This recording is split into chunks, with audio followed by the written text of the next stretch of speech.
Kompleksowe projekty to większa skala oddziaływania. Jak to osiągnąć? Poprzez współpracę różnych sektorów. Szczególnie jest to istotne w działaniach, które kierujemy do mieszkańców, gdzie współpraca sektora publicznego, prywatnego i społecznego jest niezmiernie ważna. Na to właśnie stawiamy w projektach skierowanych na aktywizację społeczno-zawodową osób oddalonych od rynku pracy, czyli osób z niepełnosprawnościami, osób niesamodzielnych, młodzieży przebywającej w domach wychowawczych, czy też osób korzystających z pomocy społecznej. W puli mamy 8 milionów złotych, konkurs trwa do 16 października. Przede wszystkim adresatem tego konkursu są osoby, o których moglibyśmy dzisiaj powiedzieć, że są najbardziej potrzebujące na rynku pracy. Osoby, o których często mówimy, że są to osoby wykluczone, osoby, które utraciły kwalifikacje zawodowe, osoby, które utraciły kompetencje społeczne, osoby często z orzeczeniami o niepełnosprawności, osoby ubogie. Te osoby dzięki temu konkursowi i środkom Europejskiego Funduszu Społecznego mogą liczyć na szerokie wsparcie. To, co bardzo ważne w tym konkursie i wydaje mi się, że z mojej perspektywy wymaga podkreślenia, to fakt, że w tym konkretnym konkursie ważne jest, aby przygotować scenariusze rozwoju czy mechanizmy wsparcia adresowane pod potrzeby konkretnych osób. Zatem mówimy o szyciu wsparcia na miarę. Po to identyfikujemy potrzeby poszczególnych osób, żeby w zależności od kategorii tej osoby, od tego, z jakimi boryka się problemami, adresować w stosunku do niej określone wsparcie. Raz będą to szkolenia, innym razem będą to kursy zawodowe, jeszcze w innym przypadku będzie to rozmowa z psychologiem lub terapeutą, dzięki czemu po prostu osoba będzie mogła uzyskać czy odzyskać utracone wcześniej kompetencje społeczne, nabrać pewności siebie. Konkurs przewiduje jeden bardzo ważny element i to punktuje, a mianowicie współpracę i projekty partnerskie. Konkurs współfinansowany z Europejskiego Funduszu Społecznego w ramach działania 9.1 ogłaszany jest na kompleksowe dostosowanie do indywidualnych potrzeb przedsięwzięcia w zakresie integracji społecznej i aktywizacji zawodowej osób oddalonych od rynku pracy w ramach współpracy międzysektorowej. Wsparciem mogą być objęte osoby lub rodziny zagrożone ubóstwem lub wykluczeniem społecznym, a także otoczenie tych osób w zakresie niezbędnym do wsparcia uczestników projektu. Beneficjentami mogą być wszystkie podmioty z wyłączeniem osób fizycznych. Wyłączenie to nie dotyczy osób prowadzących działalność gospodarczą lub oświatową na podstawie odrębnych przepisów. Ten nabór kierujemy do samorządów, ich jednostek organizacyjnych, instytucji rynku pracy, jednostek zatrudnienia socjalnego, organizacji pozarządowych, podmiotów ekonomii społecznych oraz partnerstw lokalnych LGD.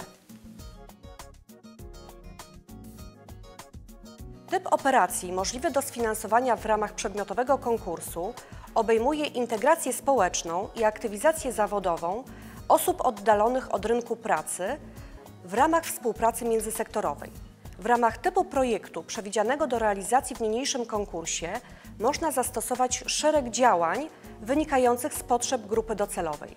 Przykładowe działania to diagnoza indywidualnych potrzeb i potencjałów uczestników projektu na potrzeby opracowania ścieżki reintegracji, zastosowanie programu Aktywizacja i Integracja w przypadku osób bezrobotnych zakwalifikowanych do trzeciego profilu pomocy, realizacja instrumentów aktywnej integracji o charakterze społecznym, zawodowym, edukacyjnym i zdrowotnym, a także zastosowanie działań uzupełniających w celu zapewnienia kompleksowego wsparcia w zakresie integracji społecznej oraz aktywizacji zawodowej, np. sfinansowanie kosztów opieki nad dzieckiem lub osobą zależną, sfinansowanie kosztów dojazdu czy zapewnienie usług asystenckich.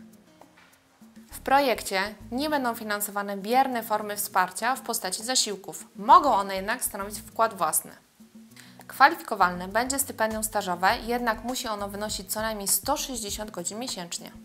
Maksymalny poziom dofinansowania projektu wynosi dla projektów ośrodków pomocy społecznej i powiatowych centrów pomocy rodzinie 80% i stanowią to jedynie środki unijne. Natomiast dla pozostałych projektów 95%, z czego 80% to środki unijne, a 15% to budżet państwa. To oznacza, że poziom minimalnego wkładu własnego wynosi dla projektów ośrodków pomocy społecznej i powiatowych centrów pomocy rodzinie 20%, natomiast dla pozostałych projektów 5%. Minimalna wartość projektu to 100 000 złotych. Projekt będzie oceniany na podstawie kryteriów formalnych i kryteriów dostępu. 6 punktów zyskacie, jeśli projekt będziecie realizować w partnerstwie co najmniej między 3 sektorami: publicznym, prywatnym oraz społecznym. Istotnym jest również kryterium numer 8, które wymaga, aby projekt zakładał osiągnięcie wśród uczestników wskaźników efektywności społecznej na poziomie 34% oraz efektywności zatrudnieniowej na poziomie 22%, a w odniesieniu do osób o znacznym stopniu niepełnosprawności, osób z niepełnosprawnością intelektualną oraz osób z niepełnosprawnościami sprzężonymi odpowiednio 34% i 12%. A za co możecie otrzymać dodatkowe 15 punktów na etapie oceny merytorycznej? Tu premiowane będą projekty skierowane wyłącznie do grup osób o najniższym wskaźniku aktywności zawodowej. Mogą to być osoby o znacznym lub umiarkowanym stopniu niepełnosprawności, osoby z zaburzeniami psychicznymi, a także te zamieszkujące obszary o niższym progu defaworyzacji. Dodatkowe 2 punkty zyskacie, jeżeli Wasz projekt zostanie ujęty w planie inwestycyjnym dla subregionów objętych problemowym OSI jako projekt towarzyszący. 2 punkty otrzymacie też, jeśli projekt jest zgodny z programem rewitalizacji, na obszarze którego projekt jest realizowany.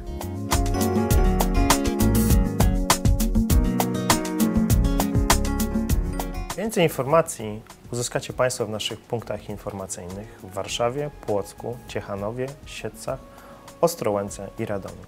Nie zapomnijcie też o naszej stronie internetowej funduszedlamazowsza.eu.